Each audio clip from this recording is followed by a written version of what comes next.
Who said secular is normal?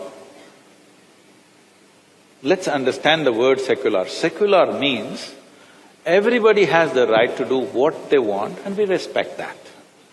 Secular does not mean you give up everything that belongs to this culture and do what the English did and we think we are secular. No, I want you to understand.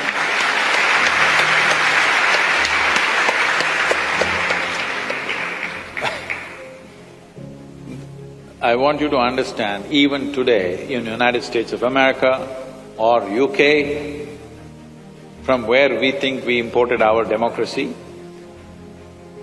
even today, without taking the name of their God, whatever God they believe in, nothing is done. President takes oath in the name of God, not in India. In India, we take oath in the name of the Constitution. This is an incident that happened that Advaniji shared in public. He was saying, when he was just an MP and all the MPs were invited to UK, and one of the events was a dinner with the Queen. Advaniji was sitting next to Siddharth Shankar Ray, who is no more, I think.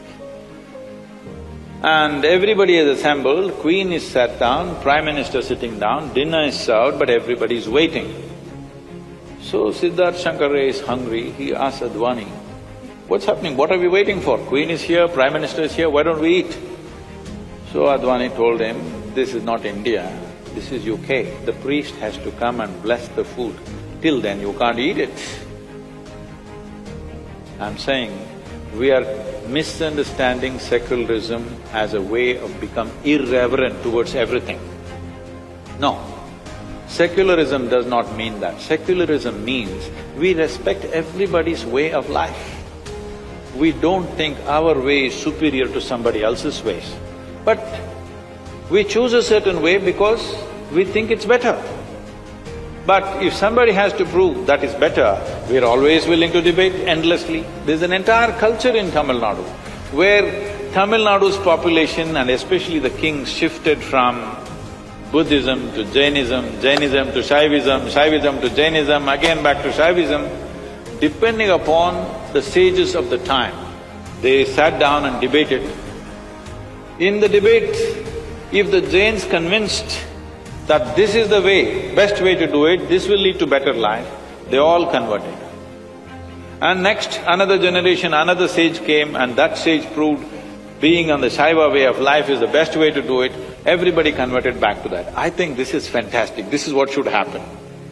What really makes sense today, we should all do that. If somebody shows us better sense tomorrow, we will do that. Why are we stuck with this or that? Because you fixed your identity, that's the whole thing, isn't it? If your identity was not fixed, you would always be looking for what is most sensible. This is becoming a serious problem, okay. You try to do anything in this country, they want to stop it. You want to build a dam, there's a protest. You want a nuclear project, there's a protest. Thermal project, protest. Windmill, protest. But everybody wants everything. In their homes, they want all the gadgets, they want 24 hours power, they want everything going. This is because we are only looking at the problems and we have not taken up the challenge of creating solutions in our minds.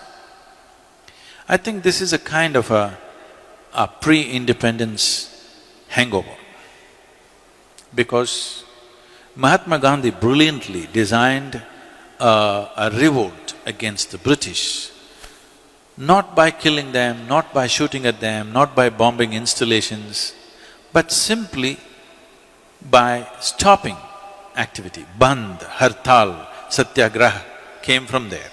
It was a brilliant device for those days because we were conquered. But even today, if you want to become a leader, I'm just telling you, this is a secret, okay? Suppose you want to become a political leader, don't try to build a road, build a dam, do this, do that. No. Gather 100 of your fans and block a highway. Make our lives miserable. You will become a leader. Yes, unfortunately, yes. You stop the train, you stop the road, you cut the water, cut the electricity, you will become a leader.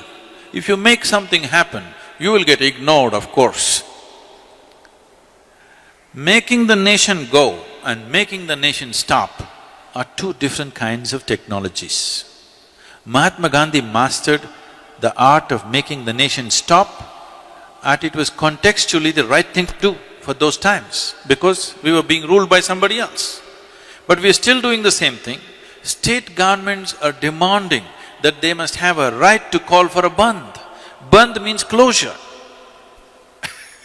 I cannot understand how an administration can call for a bandh but they're actually saying it's their right to call for a bandh.